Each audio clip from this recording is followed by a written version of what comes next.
Okay. So, did you have any chance to look at the website, Made into America? Yeah. I've read over a couple of stories. It's been really cool, and I like the format too, like how you Oh, can good. organize by country. For All sure. right, good. Yeah, it's interesting because I every 3 months I do a report on the analytics on what have people done on the website. For sure. So I can tell that those it seems like most people, when they go to the website, the first thing they do is search the continents for Hmm. the one that's most like their family. Hmm. And I think that's fine. I mean, that's why we did it. And the other thing that's very, very common is that they'll search for a specific era, and that goes down in the summer. And I figured that out. It's Hmm. because teachers all over are using it as a resource, Uh-huh. and they'll tell their students, okay, we're studying 1850 to 1900. Here's this Hmm. website, you can go find stories from that period. For sure. So uh, and the reason I know a lot of classrooms use it is only if something isn't working, I'll get an email from a teacher in Kansas or somewhere. Hmm. And that's the only way I find out. The other way, sometimes I will get some stories sent in from a classroom that I, had no direct contact with, but they found the website and they created some poetry or stories. So I publish them.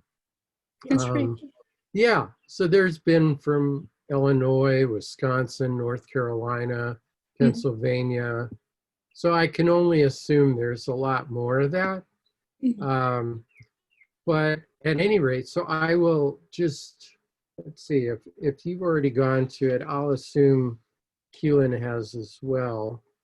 And just so you know, there's about 600 stories now. Hmm. I included you and Keelan on that email earlier today. Yeah. I'm For sure. very proud. These are all volunteers like yourself who just stepped up and went through an hour with me on the phone, and then they jumped in and did one. And in some cases, they're already into their second one. So it's going really well, and everybody's doing a very good job. I mean, obviously, I go through them afterwards. I'll make some edits just to make it read easily, but that's not a big deal. Uh, and then, of course, before we publish it, we send it to the person and they can see if there were any inaccuracies and correct those. Then it comes back to me and I publish it. Um, it's a WordPress website. I don't know about your literary club or if you've ever done WordPress, but have you?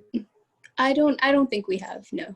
So there's a back end where I have a template and Hmm. I paste the story in, I paste any photos.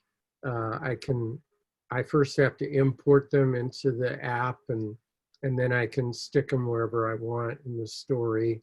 Hmm.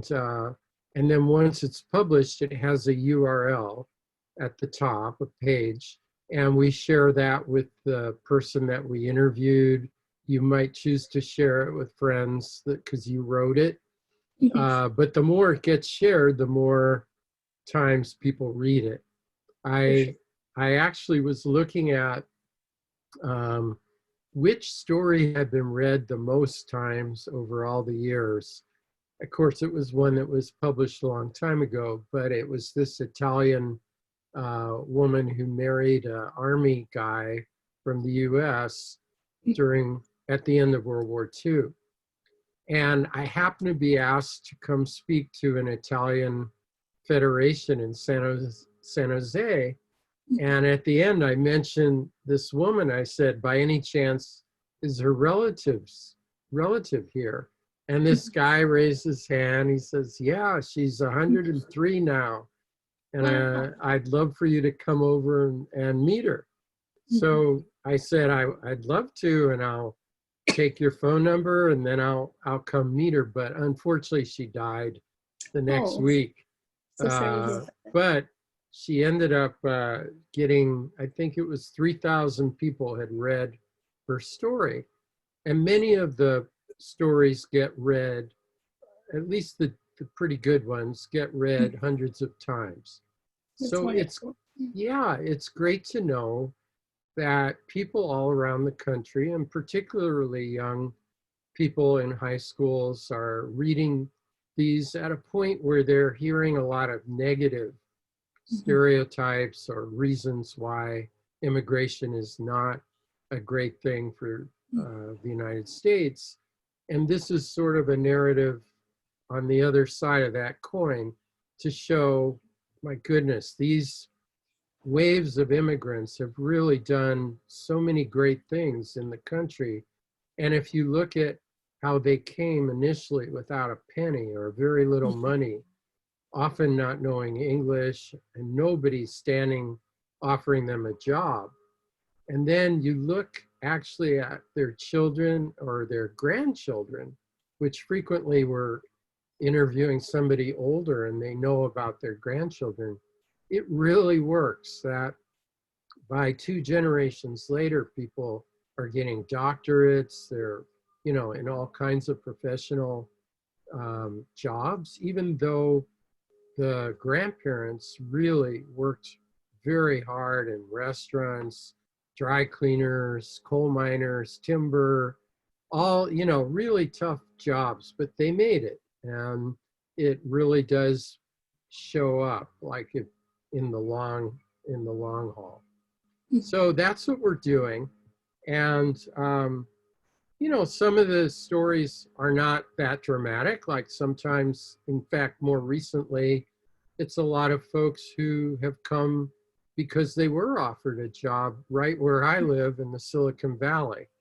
And so maybe it's not so dramatic, but they're still basically starting from scratch. And maybe what they'll tell you sometimes is, I don't have a very interesting story. I just came for a job in tech. But, when I start asking them, well, how has the transition been? Or what traditions do you still do from the country you came from? Or, what has been the most challenging part of starting over in this country? They often have a lot of things to say. So a story might focus in different areas depending on where the person has the most things that they want to say.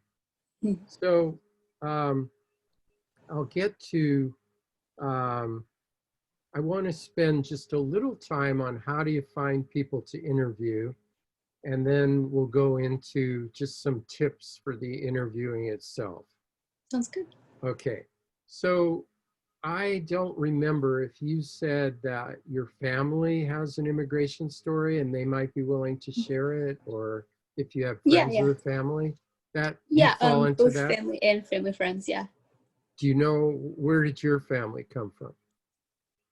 So my dad came from a village in the state of southern India. A village you broke up a Also little bit, in southern but India. your family came from a village in a particular state I didn't hear. What was the state? Oh, you've frozen. Oh, there you go. Oh, okay, perfect. Sorry. What was the state in India? The state in India, Andhra Pradesh. Oh, is that in the north or the south? The south, the south. Okay. Um, so who came from your family? Both of my parents came, Oh, and great. also a lot of. Hmm? That's great. Gosh, So if I were you, I would start there.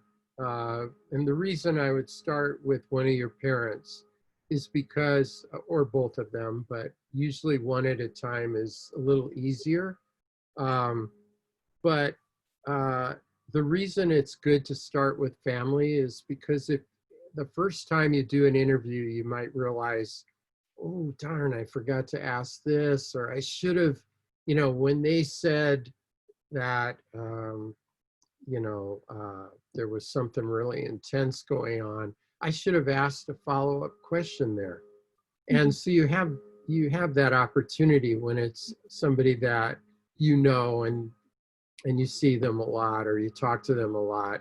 So to me, to do your first one or two interviews with people is a real advantage. It helps. Um, so then if it ends up you get bitten by the bug and you like doing immigration narratives, then some of the other suggestions I give people are sometimes there's, through adult education, there's a genealogy class. If you can contact a genealogy teacher, I have found they welcome me and the students in the class or previous students. They've already done all this research.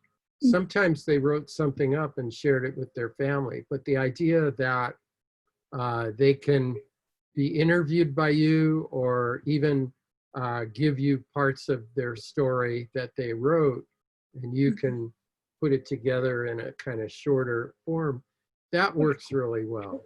Another aspect would be obviously friends of the family or through some group that you're part of. If you're part of a church or a temple, if you're part of a organization that is like the PTA, if your parents are involved in the PTA, or anything that is a connection that your family or you are a part of. Your literary club would be perfect. Ask people if they'd be willing. They might want to write it up themselves, but that helps us build more stories. So that would be wonderful too.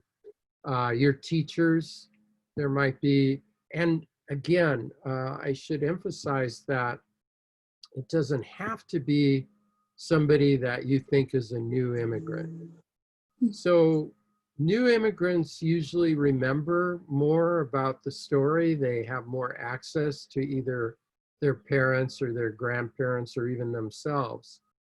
But if somebody's family goes back 5 generations or 6 generations from England or Ireland or whatever, that's great. And the reason it's great, even if they don't have the same level of details to share, is it builds the awareness that immigration is not limited to people that are just coming here. We all share that experience, and we share pride in whoever it is in our own families that made that courageous jump and started from scratch.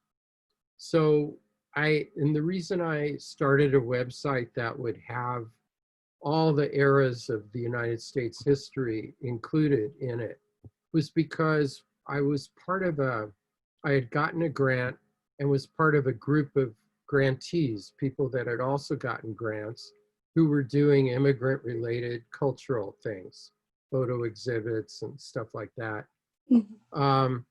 And people said, the hardest part is getting people to pay attention because unless they're newer immigrants, they think that immigrants doesn't represent us. We're not immigrants. And by setting it up from the beginning to say, almost all of us are immigrant families, it puts us in the same group and the same mentality. So if you have a teacher that you doubt that they came over recently, but you like them and you think they'd be a good interview to talk to, ask them anyway and tell them it doesn't have to be a relative that came recently. It could be they came on the Mayflower, which we actually have a couple of those on the site. So that another thing that I've been able to get stories from is oftentimes a city has a human relations commission. They love that because they're like part of what they're trying to do is be a welcoming city to newer immigrants, to new people that have come to the city, and especially immigrant populations. Sometimes even a state assembly person or a city council person. We've had 2 or 3 state assembly representatives. We've had we've had a number of city council people, and I can help you at that point if you decide you want to make the jump to somebody you don't know at all, but that would probably be a good addition. I'll help you strategize. How do we approach them? I'll give you some bullet points, all of that you can put into an email. And then lastly, I've been writing to people and asking them, are you willing to share your story if I have a volunteer interviewer? So I do keep a list. It's not that big, but if you run out of people and you want me to make an introductory email between you and another person on my list, I can do that as well. Okay. So any questions so far? No, so far I think everything's good. Okay, Dira. So then let's talk about interviewing. There are some basic questions that most of our immigration stories follow. And don't make a note here because I'm going to give you a web page that gives you that, and a handout that gives that all to you. But the basics are, what country did you come from? What do you know of what your family did there? You know, maybe they were rural, living rurally. Maybe they were living in the city. What kind of jobs? Anything that they can tell you about their lives is really interesting for an immigration story. Then number 2 is like, well, why do this huge jump? Why make this transition?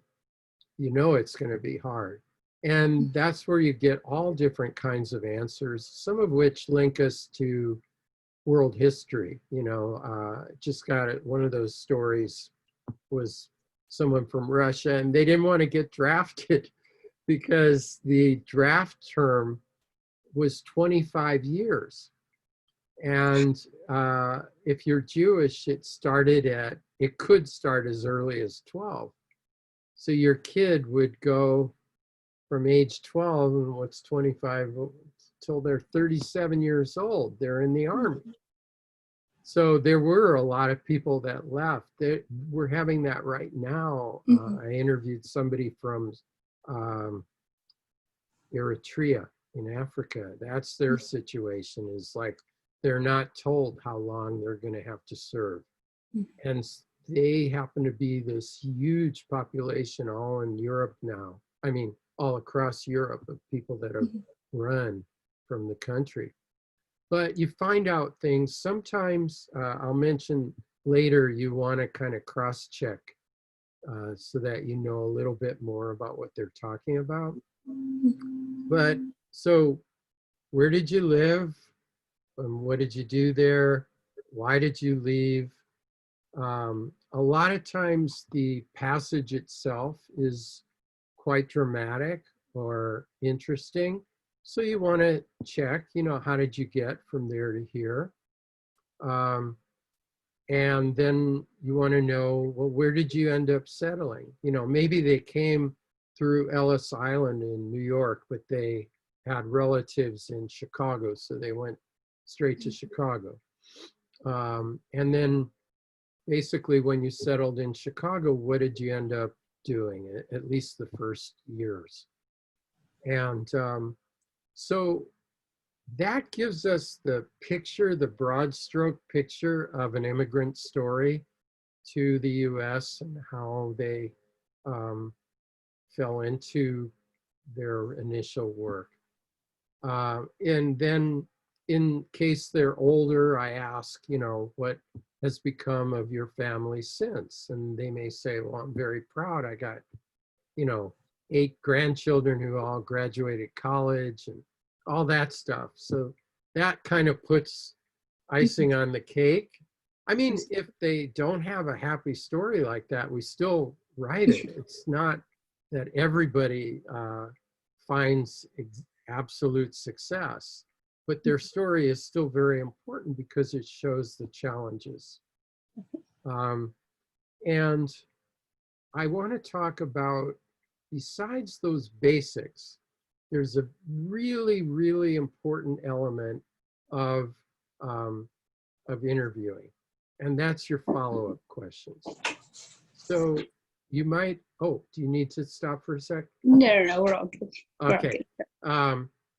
You might start, you walk in with this written list of maybe 8 questions, but what you're really doing, and we're not walking in now, we're doing safe distancing, so our interviews will be like this on a Zoom call or Skype or whatever. Both are free and both allow you to record it.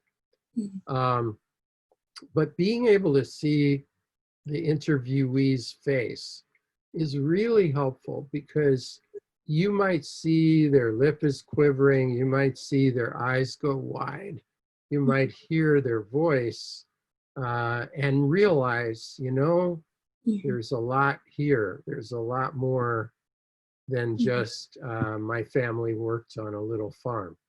Absolutely. Because you can sort of tell. And that's when it's really important, for 2 or 3 different reasons that I'll mention, to say something very simple like, tell me more about that. By saying, tell me more about that, number one, you're giving them permission to say more. Like I mentioned earlier, 9 out of 10 people think that their lives are boring. And they may tell you, we were poor and we lived on a kind of a farm. And that's all they say. But if you say, well, tell me more about that, they may start to tell you about, you know, what it looked like, what they did from sunup to sundown. And if they don't, you might say, well, could you take me through like an example of your day, or your father's day, or your mother's day, or what was on the table when you ate most nights, or where did you sleep? Where did your parents sleep? You know, you find out so many things. And the 2 reasons I was going to say that are important, one is that, as I'm sure you know as well as I do from literary work in your literary club, it's those little details that are unique that stick in somebody's memory. So the more your writing gives people a sense of something they can picture, the more memorable it is and the more interesting it is to read. If you just say, this person came from a poor family that lived rurally, you know, okay, that gives you a little bit of texture, but not much. And until you follow up with what you think is going to provide you some interesting details. I'll give you another example. I once interviewed a guy that the family had to flee from the Nazis just before World War II. And they got a chance to get out of Germany and go to Italy, and then they went to Bolivia, etc., and finally ended up 10 years later in New York. And I asked him, he told me he was 4 years old. And I said, well, did you have a suitcase? He said, yeah. And I said, were you allowed to bring any toys? And he said, yeah, as a matter of fact, I was allowed to bring 1 toy and my sister could bring 1. I said, well, what was yours? He said, well, it was, they don't have them anymore, but you know what Legos are, right?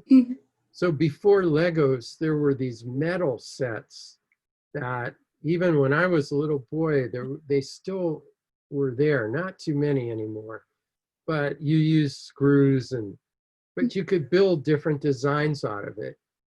And when we finished his interview, it turns out that after he went to graduate school in New York, he worked for a company that made the lunar landing module. In 1969, we landed on the moon, and they needed a little thing to drive around in. Well, then all of a sudden, the connection to that erector set suddenly like becomes, wow, that's so great that we got that detail, because it unifies everything and kind of makes it a better story. But I'm going to send you, and I'll send Killen, a handout that not only gives you the basic questions, but tells you how to frame your follow-up questions. And just one night of watching CNN or whatever news channel you watch, you'll see that they use the exact same structures. They'll say, tell me more about that. Or they'll say, can you walk me through this scene? Or tell me what went through your head when? Or give me a description of such and your room or whatever. All of those are basically open-ended questions that are invaluable for interviewers because they don't lead often to yes or no. They give you something that you can then write up. And those are the two things that I want to communicate about interviewing. One, you'll have a basic story that you're trying to fill in. But like I said, and number two, you have all these finer details that you get from the follow-up questions. And a follow-up question should happen spontaneously when you see that there's more there. Ask your follow-up question then, because you're already opened that doorway. By any chance, did you do interviews in your work so far at school? I haven't done interviews as part of my literary club, but as part of I've taken Spanish for a couple of years now, and as part of a final project, I actually interviewed one of my teachers. So I have had that kind of experience. Oh, excellent. You might find that same teacher would be willing to do this interview with you. Absolutely. So you'll get it'll be a Google Doc that I'm going to share with you.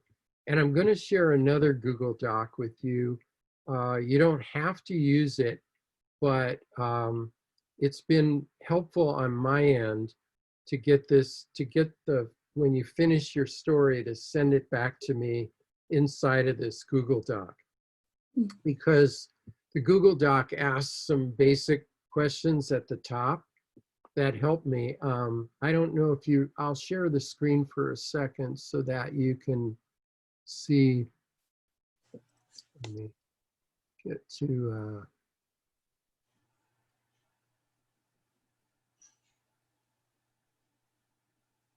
now all of a sudden it's, let's see, Firefox. Okay, let's see.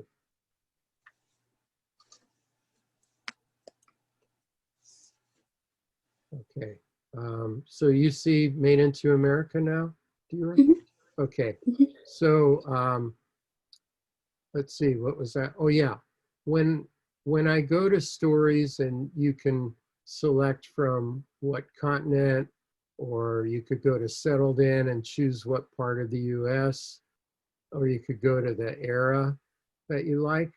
The reason I can do that easily is because at the top of the Google Doc, it asks you those basics, like what year did they come, so there are a few questions you should ask them that are very short answer.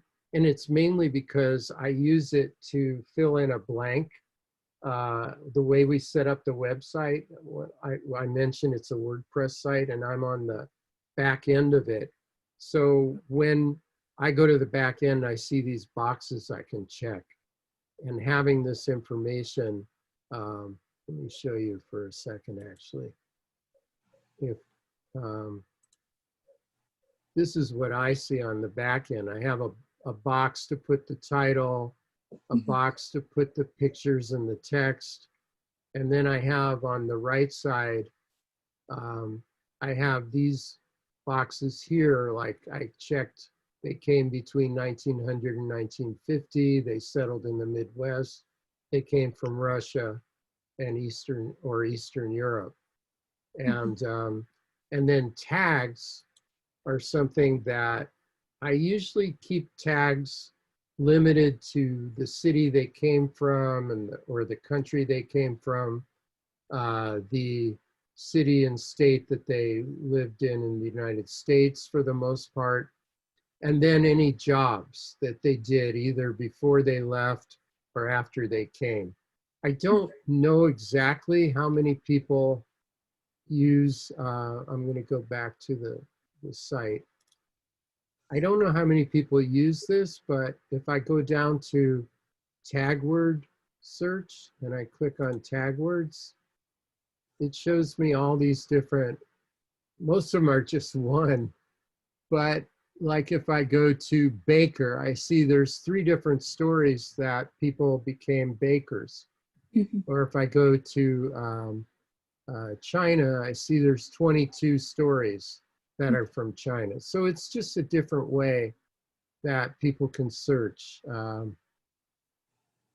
There's one story that has something to do with a dinosaur. So you never know. So I'm going to stop sharing the screen now. And let's see if there's anything left.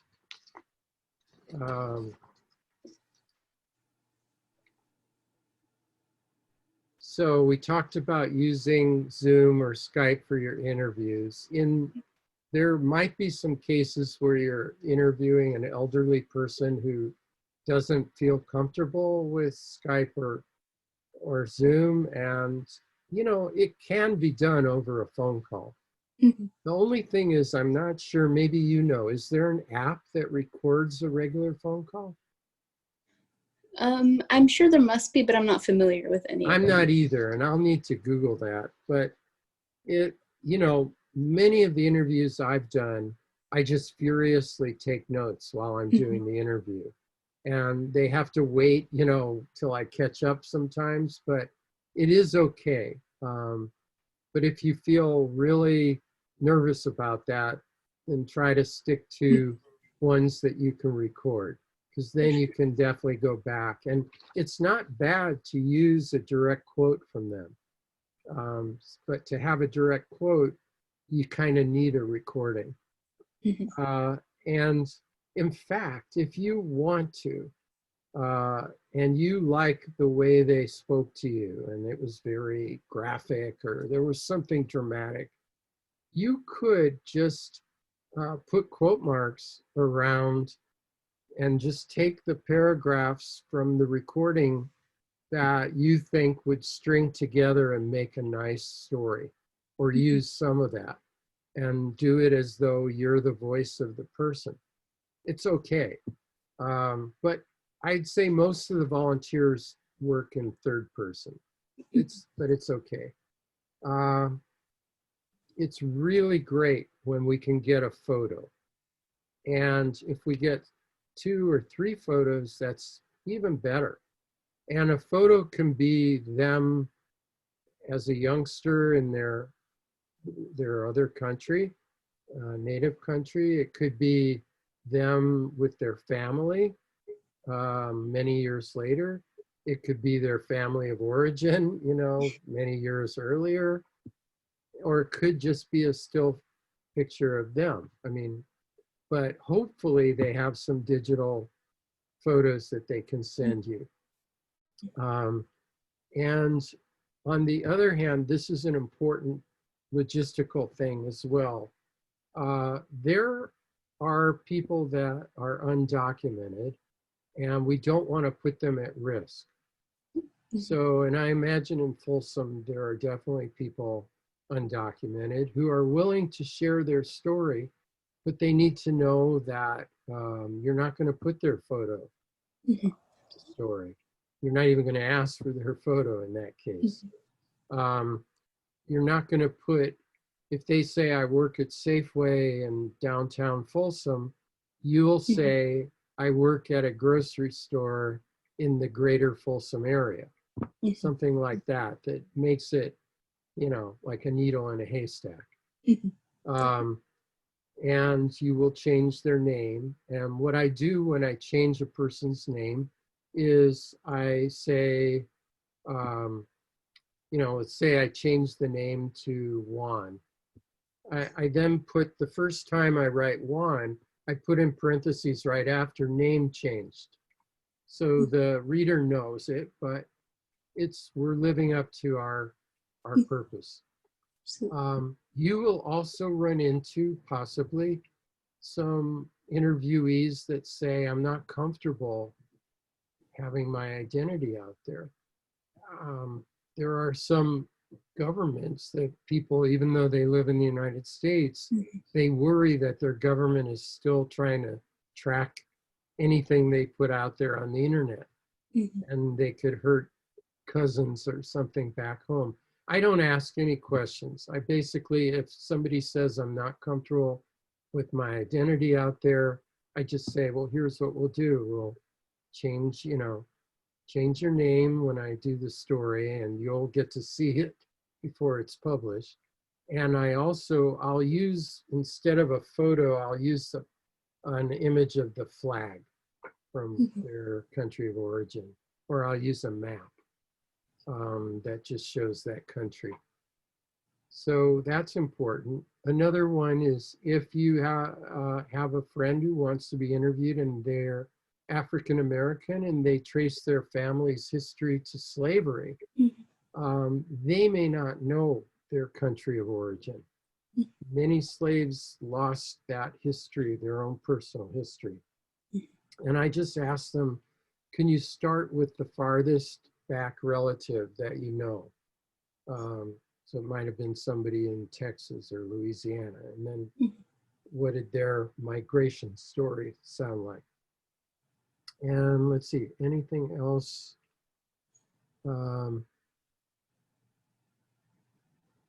At the very bottom of the story, I put a byline for the writer. And so if you would just say how you want me to refer to you, you can say you're a rising senior at, Folsom High or whatever it is. You could say you're head of the literary club there, whatever. If you want to make it 2 sentences long, that's fine with me. If you want to say, if you interviewed a relative and you want to say the daughter of so-and-so, that happens a lot. I think I mentioned that most of the stories on our site are from students, because when classes still met, I would be invited to often history classes or literature classes. And I'd give a 90-minute workshop with exercises and stuff on interviewing and writing. And then they'd work for 2 weeks writing their story. And then the teacher would send it to me using that Google form. And so many of them, in fact, almost all of them, they were interviewing their parent or their grandparent or their aunt or uncle, and they would write that in the byline. Okay, I have talked and talked and talked, and you have listened like a trooper. I really appreciate it. No, I don't want you to leave here feeling any confusion about any of it. So ask me anything. There's no stupid question. If you have anything that came up for you. No, I think everything was explained really well. I think I'm good so far. Okay, and I want you to know 2 things. One is, if things come up that raise questions for you or you want advice, you're a high priority for me. And as soon as I get an email, I try to get back within a day of an email if you need any support. And number 2, I do not want this to become a burden, particularly high school students that have volunteered. I find out they're in a lot of AP classes and a lot of other commitments. And I don't want it to add stress. I want it to be something that you enjoy doing and that gives you meaning every time you finish one. So if it ends up that you have a test or some thing that you're doing in your life that got in between the interview and the writing, I'll probably check in with you maybe once a week, but you can just say, this thing came up, I'm going to be pretty busy for the next 2 weeks, and I'll know it. It's not going to be, there's no blame in this process. So it's just good to stay in touch. Absolutely. Okay, so good luck. And thank you so much. do you think you're going to start with a family member? Yeah, I think I'll probably start with my mom or my dad. That might be, I think. Yeah. I hope you do. I think that's a good way. And I'll probably check in, in a week or so and just see if it's going okay, if you were able to do your interview and did any questions come up and that kind. All right. Thank you so much. Okay, Dura. Thank you for volunteering. Absolutely. All right. Have Bye-bye. a nice day. Okay, you too.